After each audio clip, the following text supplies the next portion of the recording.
Hello everyone, welcome to my channel Shraddha's Gita Challenge, Day 57, અધ્યાય 2, શ્લોક number 10.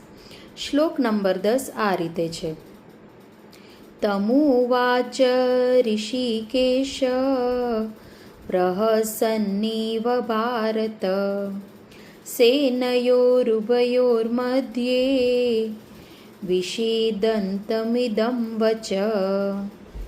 આનો અર્થ એવી રીતે થાય છે, તમ ઉવાચ તે પછી બોલ્યા, તમુવાચ ઋષિકેશ. ઋષિકેશ એટલે કૃષ્ણ ભગવાન, જેને આપણે ઇન્દ્રિયોના સ્વામી, મનના સ્વામી કયા છે. પ્રહસન્ન એટલે સ્મિત કરતા કરતા, સ્મિત હતું એમના ફેસ ઉપર. ઈવ આ વચનો, ઈવ સેનયોરુભયોર મધ્યે બંને સેનાઓની વચ્ચે. વિષીદંત શોકથી યુક્ત થયેલા, અર્જુનની વાત કરે છે. ઈવ એટલે આ, વચ વચનો બોલ્યા. એટલે આ શ્લોકનો અર્થમાં એવું કહે છે કે બંને સેનાઓની વચ્ચે શોકયુક્ત અર્જુનને જોઈને કૃષ્ણ ભગવાન સ્મિત કરતા આ વચનો બોલ્યા. આવું સંજય ધૃતરાષ્ટ્રને કહે છે. બરાબર છે. હવે આમાં આપણે જોયું કે એક બાજુ અર્જુન શોકની પરિસ્થિતિમાં છે, દુઃખી છે. બરાબર છે. તો ભગવાન એને જોઈને દુઃખી થયા કરતાં સામાન્ય સ્મિત એમના ફેસ ઉપર છે. એ આ પરિસ્થિતિમાં અર્જુન જે 100% દુઃખી મન છે, એને જોઈને ભગવાન અત્યારે ભગવાનના મોઢામાં સ્મિત છે. બરાબર છે. આવી વિષમ પરિસ્થિતિમાં પણ ભગવાનના મોઢામાં સ્મિત છે. જે આ સ્મિત એ વાતનું આપણને સમજ આપે છે કે આ વ્યક્તિ કોની નિશાની છે કે જે ગમે એવી પરિસ્થિતિ હોય, સુખ કે દુઃખ, એ સમ પરિસ્થિતિને જોવે છે. એવા કૃષ્ણ ભગવાન જે બધી પરિસ્થિતિમાં સમ છે, દુઃખી એ નથી અને ખુશ બી નથી. બરાબર છે. એ સમાન પરિસ્થિતિમાં છે. એટલે આ જ્ઞાની પુરુષની નિશાની છે. બરાબર છે. આપણા જેવા અજ્ઞાની લોકો જે પરિસ્થિતિ આવે ને તો આપણે પરિસ્થિતિને જ દોષ દઈએ છીએ કે આવું થયું એટલે મારા સાથે આના કારણે થયું છે. આપણે ક્યારેક વ્યક્તિને દોષ દઈએ છીએ, ક્યારેક લોકોને દોષ દઈએ છીએ, ક્યારેક આપણે પરિસ્થિતિ ભાગીએ છીએ કે આવું ના થયું હોત તો સારું હતું એમ. પરંતુ આ આપણું અજ્ઞાન છે. આપણે અજ્ઞાની છીએ.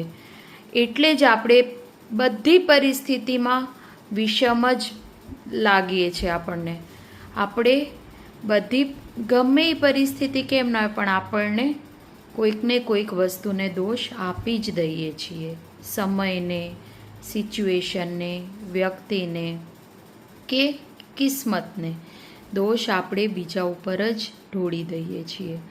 પરંતુ ભગવાન આપણને કોઈ પણ પરિસ્થિતિમાં કેમ રાખે છે? કારણ કે એ આપણો વિકાસ કરવા માંગે છે.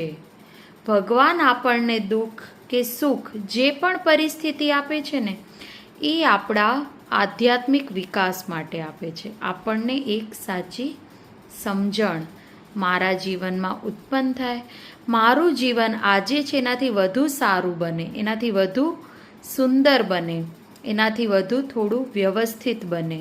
મારી સમજ આજ કરતાં કાલે મારી સમજ થોડી વધુ ડીપ બને, ઊંડાણપૂર્વક મારી સમજ બને. એ પરિસ્થિતિને અનુરૂપ જ ભગવાન મને બંને પરિસ્થિતિ આપે છે. બરાબર છે. જો એ વસ્તુ આપણને સમજાઈ જાય ને તો આપણે અતિશય વિકટ પરિસ્થિતિ કે દુઃખની પરિસ્થિતિમાં ક્યારે નિરાશ નહીં થઈ શકીએ. આપણે ત્યારે ભાંગી નહીં પડીએ. એટલે ભગવાનનું જે સ્મિત થવાનું કારણ શું બતાવે છે, એ કંઈ મજાકનો પર્પસ નથી, એ હસી નથી રહ્યા, પરંતુ સુખ અને દુઃખમાં સમતા રાખે છે, એમનું મન સમ છે, એ આપણને સમજાવી રહ્યા છે.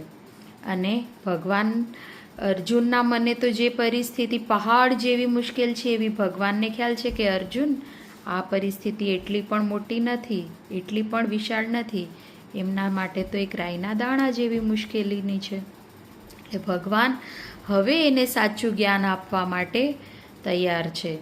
જ્યારે આપણે આપણું મન સંપૂર્ણપણે ભગવાનને આપીએ ને, ત્યારે આપણા મન ઉપર જે ઇન્દ્રિયોએ વશ કરેલો છે એના સારથી ભગવાન બને છે અને આપણા મનને યોગ્ય રસ્તો આપે છે.